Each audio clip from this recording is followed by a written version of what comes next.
Chapter 2. Desire. The starting point of all achievement. The first step toward riches. When Edwin C. Barnes climbed down from the freight train in Orange, New Jersey, more than 30 years ago, he may have resembled a tramp, but his thoughts were those of a king. As he made his way from the railroad tracks to Thomas A. Edison's office, his mind was at work. He saw himself standing in Edison's presence. He heard himself asking Mr. Edison for an opportunity to carry out the one consuming obsession of his life, a burning desire to become the business associate of the great inventor. Barnes's desire was not a hope. It was not a wish. It was a keen, pulsating desire, which transcended everything else. It was definite. The desire was not new when he approached Edison. It had been Barnes's dominating desire for a long time. In the beginning, when the desire first appeared in his mind, it may have been, probably was, only a wish, but it was no more mere wish when he appeared before Edison with it. A few years later, Edwin C. Barnes again stood before Edison, in the same office where he first met the inventor. This time, his desire had been translated into reality. He was in business with Edison. The dominating dream of his life had become a reality.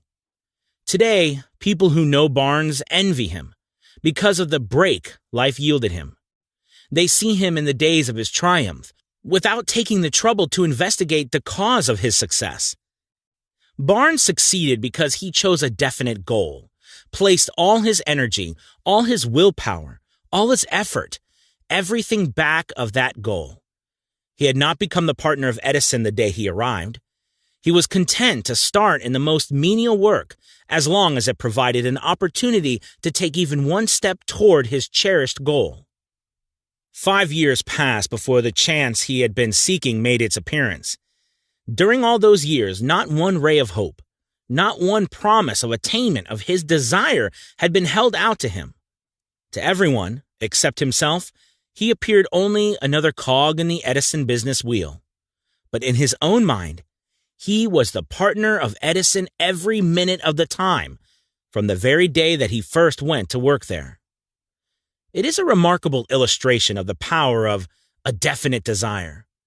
Barnes won his goal because he wanted to be a business associate of Mr. Edison, more than he wanted anything else. He created a plan by which to attain that purpose, but he burned all bridges behind him. He stood by his desire until it became the dominating obsession of his life, and, finally, a fact. When he went to Orange, he did not say to himself, "I will try to induce Edison to give me some job of some sort." He said, "I will see Edison, and put him on notice that I have come to go into business with him." He did not say, "I will work there for a few months, and if I get no encouragement, I will quit and get a job somewhere else." He did say, "I will start anywhere. I will do anything Edison tells me to do, but before I am through, I will be his associate." He did not say, "I will keep my eyes open for another opportunity in case I fail to get what I want in the Edison organization." He said, "There is but one thing in this world that I am determined to have, and that is a business association with Thomas A. Edison. I will burn all bridges behind me and stake my entire future on my ability to get what I want." He left himself no possible way of retreat. He had to win or perish. That is all there is to the Barnes story of success. A long while ago, a great warrior faced a situation which made it necessary for him to make a decision, which ensured his success on the battlefield. He was about to send his armies against a powerful foe, whose men outnumbered his own. He loaded his soldiers into boats, sailed to the enemy's country, unloaded soldiers and equipment, then gave the order to burn the ships that had carried them. Addressing his men before the first battle, he said, "You see the boats going up in smoke. That means that we cannot leave these shores alive unless we win. We now have no choice. We win or we perish." They won. Every person who wins in any undertaking must be willing to burn his ships and cut all sources of retreat. Only by doing so can one be sure of maintaining that state of mind knowing as a burning desire to win, essential to success. The morning after the Great Chicago Fire, a group of merchants stood on the State Street, looking at the smoking remains of what had been their stores. They went into a conference to decide if they would try to rebuild or leave Chicago and start over in a more promising section of the country. They reached a decision. All except one would leave Chicago. The merchant who decided to stay and rebuild pointed a finger at the remains of his store and said, "Gentlemen, on that very spot, I will build the world's greatest store, no matter how many times it may burn down." That was more than 50 years ago. The store was built. It stands there today, a towering monument of the power of that state of mind, known as a burning desire. The easy thing for Marshall Field to have done would have been exactly what his fellow merchants did. When the going was hard and the future looked dismal, they pulled up and went where the going seemed easier. Mark well this difference between Marshall Field and the other merchants, because it is the same difference which distinguishes Edwin C. Barnes from thousands of other young men who have worked in the Edison organization. It is the same difference which distinguishes practically all who succeed from those who fail. Every human being who reaches the age of understanding of the purpose of money wishes for it. Wishing will not bring riches, but desiring riches with a state of mind that becomes an obsession, then planning definite ways and means to acquire riches, and backing those plans with persistence, which does not recognize failure, will bring riches. The method by which desire for riches can be transmuted into its financial equivalent consists of 6 definite, practical steps, viz., first, fix in your mind the exact amount of money you desire. It is not sufficient merely to say, "I want plenty of money," but definite as to the amount. There is a psychological reason for definiteness, which will be described in a subsequent chapter. Second, determine exactly what you intend to give in return for the money you desire. There's no such reality as something for nothing. Third, establish a definite date when you intend to possess the money you desire. Fourth, create a definite plan for carrying out your desire, and begin at once, whether you are ready or not, to put this plan into action. Fifth, write out a clear, concise statement of the amount of money you intend to acquire. Name the time limit for its acquisition, state what you intend to give in return for the money, and describe clearly the plan through which you intend to accumulate it. Sixth, read your written statement out loud twice daily, once just before retiring at night and once after arising in the morning. As you read, see and feel and believe yourself already in possession of the money. It is important that you follow the instructions described in these 6 steps. It is especially important that you observe and follow the instructions in the 6th paragraph. You may complain that it is impossible for you to see yourself in possession of money before you actually have it. Here is where a burning desire will come to your aid. If you truly desire money so keenly that your desire is an obsession, you will have no difficulty in convincing yourself that you will acquire it. The object is to want money and to become so determined to have it that you convince yourself you will have it. Only those who become money conscious ever accumulate great riches. Money consciousness means that the mind has become so thoroughly saturated with the desire for money that one can see oneself already in possession of it. To the uninitiated, who has not been schooled in the working principles of the human mind, these instructions may appear impractical. It may be helpful to all who fail to recognize the soundness of the 6 steps to know that the information they convey was received from Andrew Carnegie, who began as an ordinary laborer in the steel mills, but managed, despite his humble beginning, to make these principles yield him a fortune of considerably more than $100 million. It may be a further help to know that the 6 steps here recommended were carefully scrutinized by the late Thomas A. Edison, who placed his stamp of approval upon them as being not only the steps essential for the accumulation of money, but necessary for the attainment of any definite goal. The steps call for no hard labor. They call for no sacrifice. They do not require one to become ridiculous or credulous. To apply them calls for no great amount of education. But the successful application of these 6 steps does call for sufficient imagination to enable one to see and to understand that accumulation of money cannot be left to chance, good fortune, and luck. One must realize that all who have accumulated great fortunes first did a certain amount of dreaming, hoping, wishing, desiring, and planning before they acquired money. You may as well know, right here, that you can never have riches in great quantities unless you can work yourself into a white heat of desire for money and actually believe you will possess it.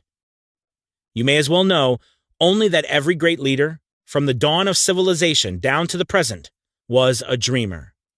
Christianity is the greatest potential power in the world today because its founder was an intense dreamer who had the vision and the imagination to see realities in their mental and spiritual form before they had been transmuted into physical form. If you do not see great riches in your imagination, you will never see them in your bank balance. Never, in the history of America, has there been so great an opportunity for practical dreamers as now exists. The 6-year economic collapse has reduced all men, substantially, to the same level. A new race is about to be run. The stakes represent huge fortunes which will be accumulated within the next 10 years. The rules of the race have changed because we now live in a changed world that definitely favors the masses, those who had but little or no opportunity to win under the conditions existing during the Depression, when fear paralyzed growth and development. We, who are in this race for riches, should be encouraged to know that this changed world in which we live is demanding new ideas, new ways of doing things, new leaders, new inventions, new methods of teaching, new methods of marketing, new books, new literature, new features for the radio, new ideas for moving pictures. Back of all this demand for new and better things, there is one quality which one must possess to win, and that is definiteness of purpose, the knowledge of what one wants, and a burning desire to possess it. The business depression marked the death of one age and the birth of another. This changed world requires practical dreamers who can and will put their dreams into action. The practical dreamers have always been and always will be the pattern makers of civilization. We who desire to accumulate riches should remember the real leaders of the world always have been men who harnessed and put into practical use the intangible, unseen forces of unborn opportunity, and have converted those forces, or impulses of thought, into skyscrapers, cities, factories, airplanes, automobiles, and every form of convenience that makes life more pleasant. Tolerance and an open mind are practical necessities of the dreamer of today. Those who are afraid of new ideas are doomed before they start. Never has there been a time more favorable to pioneers than the present. True, there is no wild or woolly west to be conquered, as in the days of the covered wagon, but there is a vast business, financial, and industrial world to be remolded and redirected along new and better lines. In planning to acquire your share of the riches, let no one influence you to scorn the dreamer. To win the big stakes in this changed world, you must catch the spirit of the great pioneers of the past, whose dreams have given to civilization all that it has of value, the spirit which serves as the lifeblood of our own country, your opportunity and mine to develop and market our talents. Let us not forget, Columbus dreamed of an unknown world, staked his life on the existence of such a world, and discovered it. Copernicus, the great astronomer, dreamed of a multiplicity of worlds and revealed them. No one denounced him as impractical after he had triumphed. Instead, the world worshipped at his shrine, thus proving once more that success requires no apologies, failure permits no alibis. If the thing you wish to do is right, and you believe in it, go ahead and do it. Put your dreams across, and never mind what they say if you meet with temporary defeat, for they, perhaps, do not know that every failure brings with it the seed of an equivalent success. Henry Ford, poor and uneducated, dreamed of a horseless carriage, went to work with what tools he possessed without waiting for opportunity to favor him, and now evidence of his dream belts the entire earth. He has put more wheels into operation than any man who ever lived, because he was not afraid to back his dreams. Thomas Edison dreamed of a lamp that could be operated by electricity, began where he stood to put his dream into action, and despite more than 10,000 failures, he stood by that dream until he made it a physical reality. Practical dreamers do not quit. Wayland dreamed of a chain of cigar stores, transformed his dream into action, and now the United Cigar Stores occupy the best corners in America. Lincoln dreamed of freedom for the black slaves, put his dream into action, and barely missed living to see a united North and South translate his dream into reality. The Wright brothers dreamed of a machine that would fly through the air. Now, one may see evidence all over the world that they dreamed soundly. Marconi dreamed of a system for harnessing the intangible forces of the ether.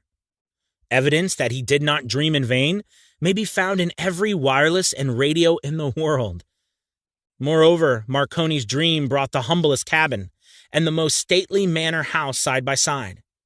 It made the people of every nation on earth backdoor neighbors. It gave the President of the United States a medium by which he may talk to all the people of America at one time and on short notice. It may interest you to know that Marconi's friends had him taken into custody and examined in a psychopathic hospital when he announced he had discovered a principle through which he could send messages through the air without the aid of wires or other direct physical means of communication. The dreamers of today fare better.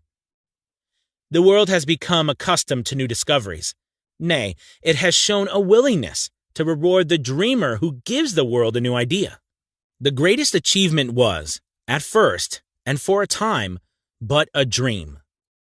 The oak sleeps in the acorn, the bird waits in the egg, and in the highest vision of the soul, a waking angel stirs. Dreams are the seedlings of reality. Awake, arise, and assert yourself, you dreamers of the world. Your star is now in the ascendancy.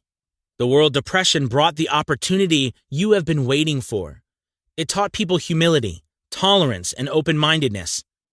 The world is filled with an abundance of opportunity which the dreamers of the past never knew. A burning desire to be and to do is the starting point from which the dreamer must take off. Dreams are not born of indifference, laziness, or lack of ambition. The world no longer scoffs at the dreamer, nor calls him impractical.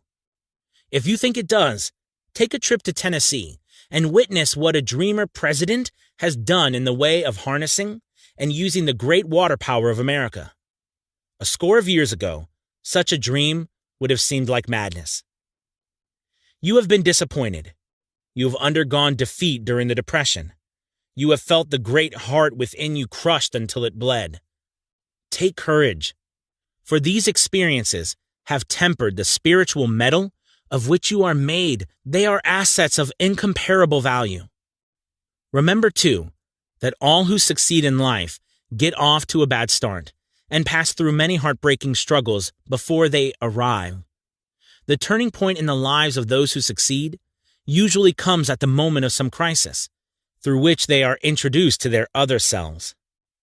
John Bunyan wrote The Pilgrim's Progress, which is among the finest of all English literature, after he had been confined in prison and sorely punished because of his views of the subject of religion. O. Henry discovered the genius which slept within his brain after he had met with great misfortune and was confined to a prison cell in Columbus, Ohio. Being forced, through misfortune, to become acquainted with his other self and to use his imagination, he discovered himself to be a great author instead of a miserable criminal and outcast. Strange and varied are the ways of life, and stranger still are the ways of infinite intelligence, through which men are sometimes forced to undergo all sorts of punishment before discovering their own brains and their own capacity to create useful ideas through imagination. Edison, the world's greatest inventor and scientist, was a tramp telegraph operator. He failed innumerable times before he was driven, finally, to the discovery of the genius which slept within his brain. Charles Dickens began by pasting labels on blacking pots.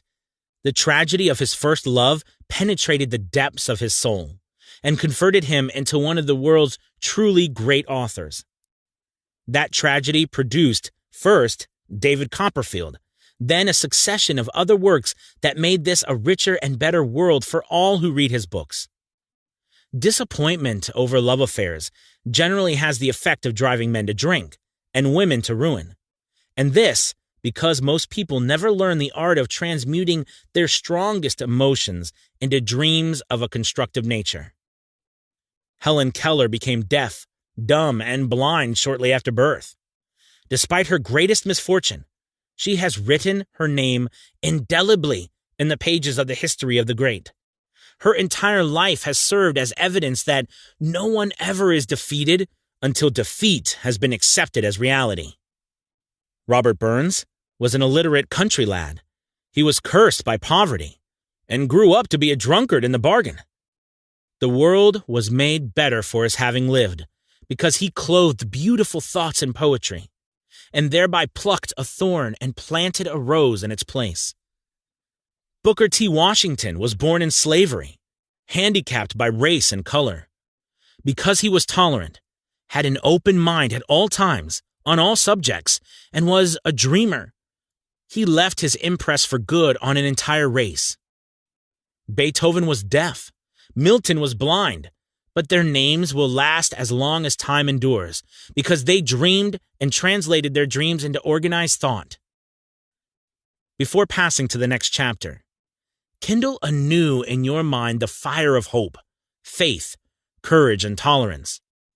If you have these states of mind and a working knowledge of the principles described, all else that you need will come to you when you are ready for it. Let Emerson state the thought in these words: every proverb, every book, every byword that belongs to thee for aid and comfort shall surely come home through open or winding passages. Every friend whom not thy fantastic will, but the great and tender soul in thee craveth, shall lock thee in his embrace. There is a difference between wishing for a thing and being ready to receive it. No one is ready for a thing until he believes he can acquire it. The state of mind must be belief, not mere hope or wish. Open-mindedness is essential for belief. Closed minds do not inspire faith, courage, and belief. Remember, no more effort is required to aim high in life, to demand abundance and prosperity, than is required to accept misery and poverty. A great poet has correctly stated this universal truth through these lines: I bargained with life for a penny, and life would pay no more. However, I begged at evening when I counted my scanty store. For life is a just employer. He gives you what you ask. But once you have set the wages, why, you must bear the task. I worked for a menial's hire, only to learn, dismayed, that any wage I had asked of life, life would have willingly paid. Desire outwits Mother Nature. As a fitting climax to this chapter, I wish to introduce one of the most unusual persons I have ever known. I first saw him 24 years ago, a few minutes after he was born. He came into the world without any physical sign of ears, and the doctor admitted, when pressed for an opinion, that the child might be deaf and mute for life. I challenged the doctor's opinion. I had the right to do so. I was the child's father. I, too, reached the decision, and rendered an opinion, but I expressed the opinion silently, in the secrecy of my own heart. I decided that my son would hear and speak. Nature could send me a child without ears, but nature could not induce me to accept the reality of the affliction. In my own mind, I knew that my son would hear and speak. How? I was sure there must be a way, and I knew I would find it. I thought of the words of the immortal Emerson. The whole course of things goes to teach us faith. We need only obey. There is guidance for each of us, and by lowly listening, we shall hear the right word. The right word? Desire. More than anything else, I desired that my son should not be a deaf mute. From that desire, I never receded, not for a second. Many years previously, I had written, "Our only limitations are those we set up in our own minds." For the first time, I wondered if that statement were true. Lying on the bed in front of me was a newly born child, without the natural equipment of hearing. Even though he might hear and speak, he was obviously disfigured for life. Surely, this was a limitation which that child had not set up in his own mind. What could I do about it? Somehow, I would find a way to transplant into that child's mind my own burning desire for ways and means of conveying sound in his brain without the aid of ears.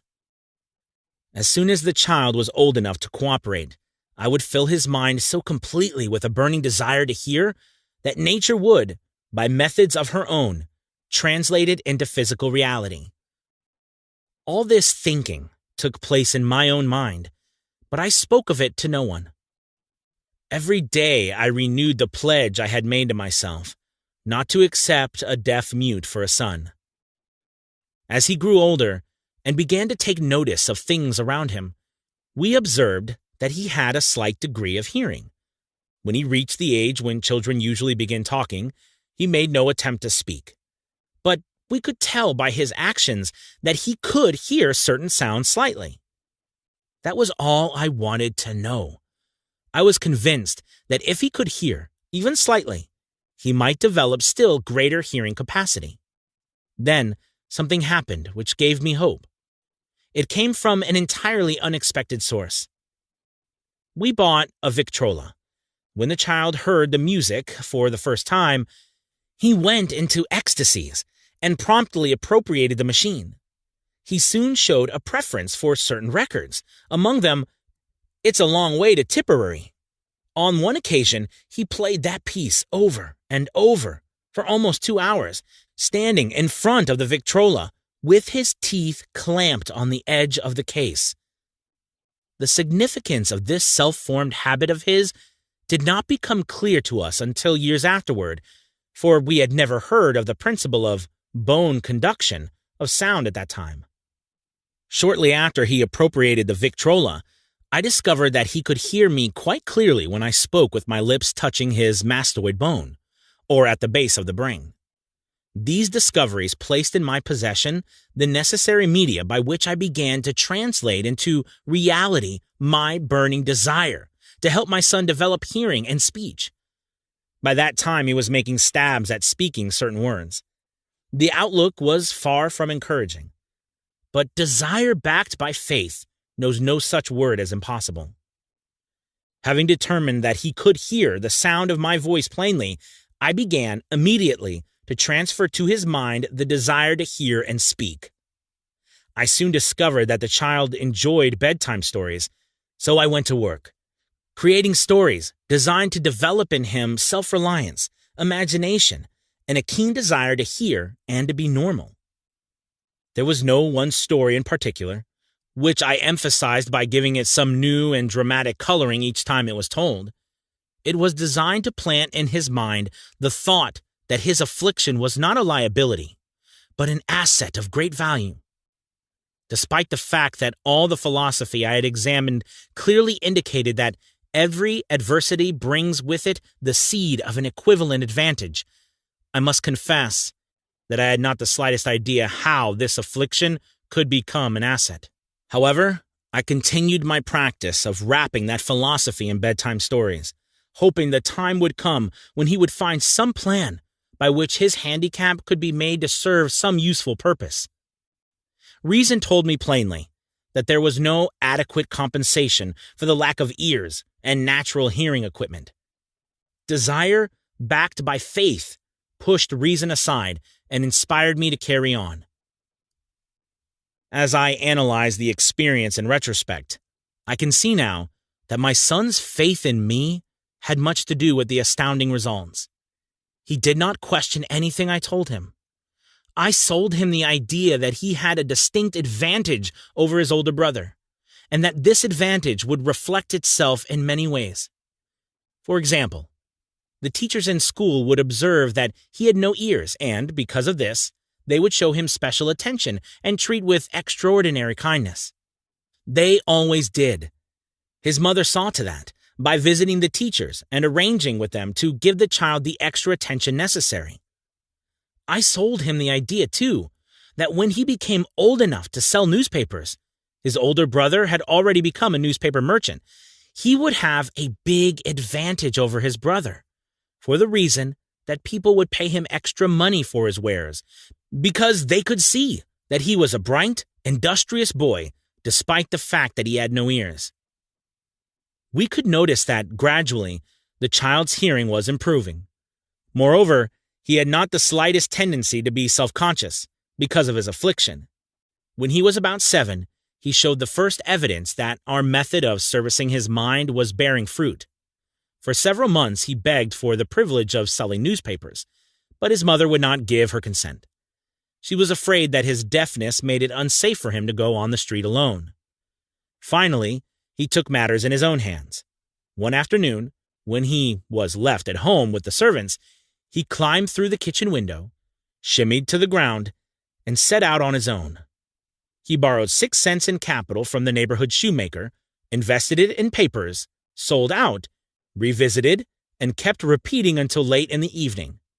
After balancing his accounts and paying back the 6 cents he had borrowed from his banker, he had a net profit of 42 cents.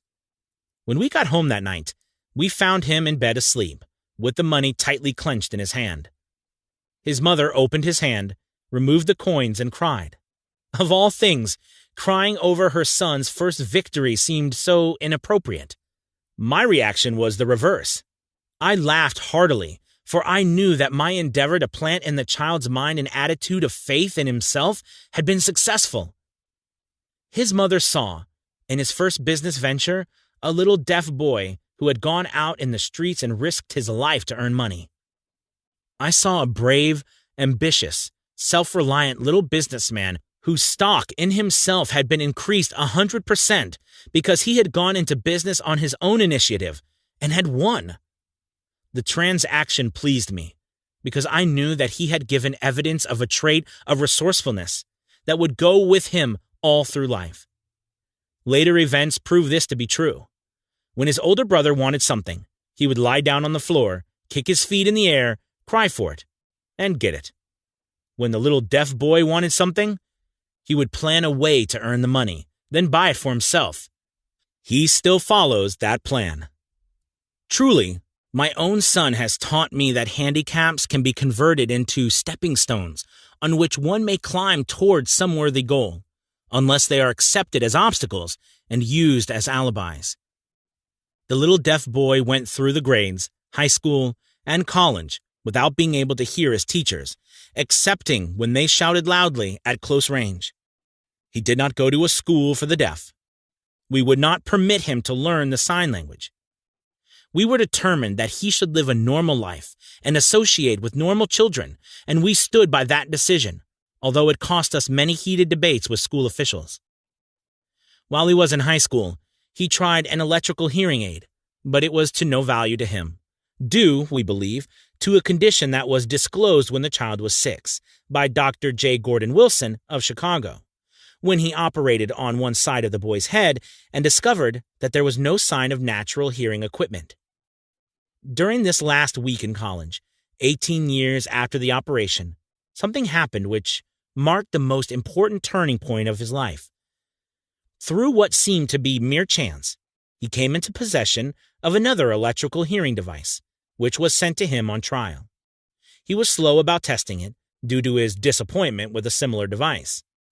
Finally, he picked the instrument up and, more or less carelessly, placed it on his head, hooked up the battery, and lo, as if by a stroke of magic, his lifelong desire for normal hearing became a reality. For the first time in his life, he heard practically as well as any person with normal hearing. God moves in mysterious ways, his wonders to perform.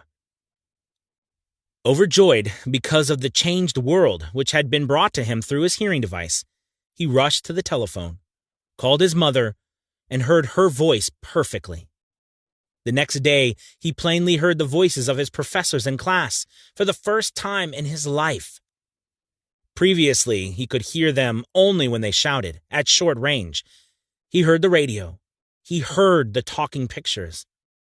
For the first time in his life, he could converse freely with other people without the necessity of their having to speak loudly.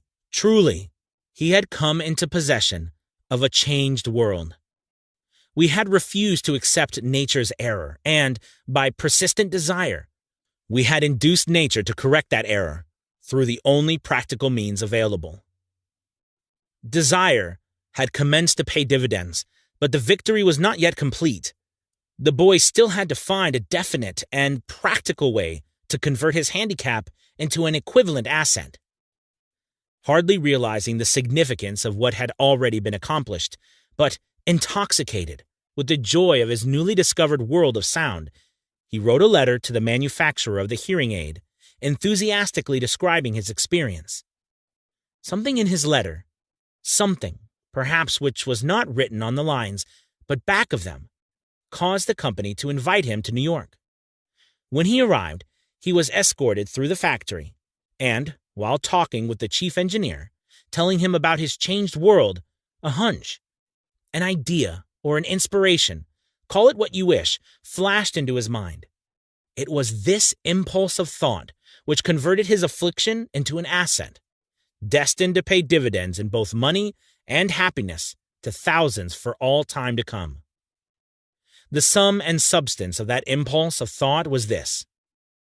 It occurred to him that he might be the help to the millions of deafened people who go through life without the benefit of hearing devices, if he could find a way to tell them the story of his changed world. Then and there, he reached a decision to devote the remainder of his life to rendering useful service to the hard of hearing.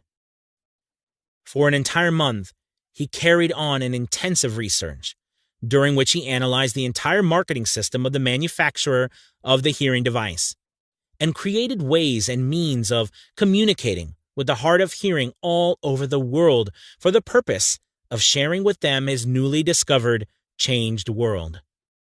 When this was done, he put in writing a 2-year plan based upon his findings. When he presented the plan to the company, he was instantly given a position for the purpose of carrying out his ambition.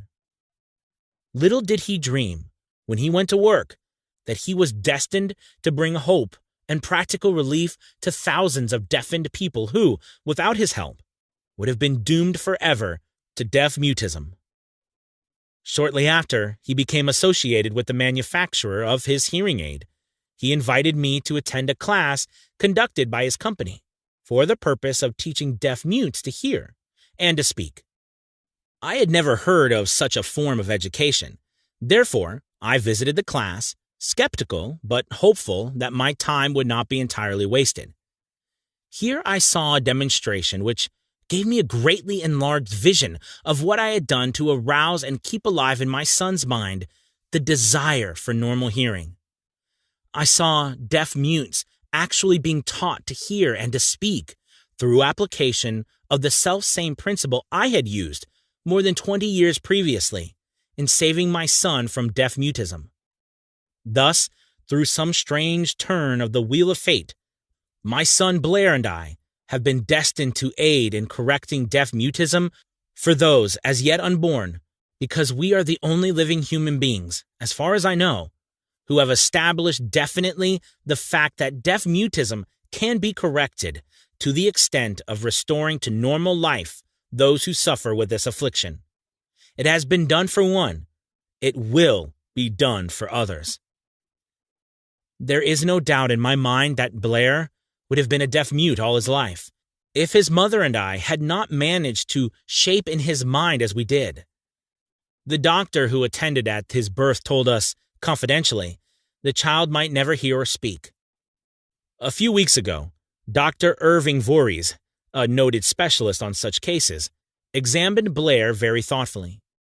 He was astounded when he learned how well my son now hears and speaks, and said his examination indicated that, theoretically, the boy should not be able to hear at all. But the lad does hear, despite the fact that X-ray pictures show there is no opening in the skull, whatsoever, from where his ears should be to the brain. When I planted in his mind the desire to hear and talk, and to live as a normal person, there went with that impulse some strange influence which caused nature to become bridge builder and span the gulf of silence between his brain and the outer world, by some means which the keenest medical specialists have not been able to interpret. It would be sacrilege for me to even conjecture as to how nature performed this miracle. It would be unforgivable if I neglected to tell the world as much as I know of the humble part I assumed in the strange experience. It is my duty and a privilege to say I believe, and not without reason, that nothing is impossible to a person who backs desire with enduring faith. Verily, a burning desire has devious ways of transmuting itself into its physical equivalent. Blair desired normal hearing. Now he has it. He was born with a handicap which might easily have sent one with a less defined desire to the street with a bundle of pencils and a tin cup. That handicap now promises to serve as the medium by which he will render useful service to many millions of hard of hearing. Also, to give him useful employment at adequate financial compensation the remainder of his life. The little white lies I planted in his mind when he was a child, by leading him to believe his affliction would become a great asset, which he could capitalize, has justified itself. Verily, there is nothing, right or wrong, which belief plus burning desire cannot make real. These qualities are free to everyone. In all my experience in dealing with men and women who had personal problems, I never handled a single case which more definitely demonstrates the power of desire. Authors sometimes make the mistake of writing of subjects of which they have but superficial or very elementary knowledge. It has been my good fortune to have had the privilege of testing the soundness of the power of desire through the affliction of my own son. Perhaps it was providential that the experience came as it did, for surely no one is better prepared than he to serve as an example of what happens when desire is put to the test. If Mother Nature bends to the will of desire, is it logical that mere men can defeat a burning desire? Strange and imponderable is the power of the human mind. We do not understand the method by which it uses every circumstance, every individual, every physical thing within its reach, as a means of transmuting desire into its physical counterpart. Perhaps science will uncover this secret. I planted in my son's mind the desire to hear and to speak as any normal person hears and speaks. That desire has now become a reality. I planted in his mind the desire to convert his greatest handicap into his greatest asset. That desire has been realized. The modus operandi by which this astounding result was achieved is not hard to describe. It consisted of three very definite facts. First, I mixed faith with the desire for normal hearing, which I passed on to my son. Second, I communicated my desire to him in every conceivable way available, through persistent, continuous effort over a period of years. Third, he believed me. As this chapter was being completed, news came of the death of Madame Schumann-Heike. One short paragraph in the News Dispatch gives the clue to this unusual woman's stupendous success as a singer. I quote the paragraph because the clue it contains is none other than desire. Early in her career, Madame Schumann-Heink visited the director of the Vienna Court Opera to have him test her voice. But he did not test it. After taking one look at the awkward and poorly dressed girl, he exclaimed, none too gently, "With such a face, and with no personality at all, how can you ever expect to succeed in opera? My good child, give up the idea. Buy a sewing machine and go to work. You can never be a singer." Never is a long time. The director of the Vienna Court Opera knew much about the technique of singing. He knew little about the power of desire, when it assumes the proportion of an obsession. If he had known more of that power, he would not have made the mistake of condemning genius without giving it an opportunity. Several years ago, one of my business associates became ill. He became worse as time went on, and finally was taken to the hospital for an operation. Just before he was wheeled into the operating room, I took a look at him and wondered how anyone as thin and emaciated as he could possibly go through a major operation successfully. The doctor warned me that there was little, if any, chance of ever seeing him alive again. But that was the doctor's opinion. It was not the opinion of the patient. Just before he was wheeled away, he whispered feebly, "Do not be disturbed, Chief. I will be out of here in a few days."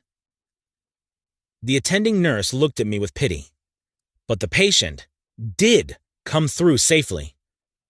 After it was all over, his physician said, nothing but his own desire to live saved him. He never would have pulled through if he had not refused to accept the possibility of death. I believe in the power of desire backed by faith because I have seen this power lift men from lowly beginnings to places of power and wealth. I have seen it rob the grave of its victims. I have seen it serve as the medium by which men staged a comeback after having been defeated in 100 different ways. I have seen it provide my own son with a normal, happy, successful life, despite nature's having sent him into the world without ears. How can one harness and use the power of desire? This has been answered through this and the subsequent chapters of this book. This message is going out to the world at the end of the longest and perhaps the most devastating depression America has ever known. It is reasonable to presume that the message may come to the attention of many who have been wounded by the depression, those who have lost their fortunes, others who have lost their positions, and great numbers of those who must reorganize their plans and stage a comeback.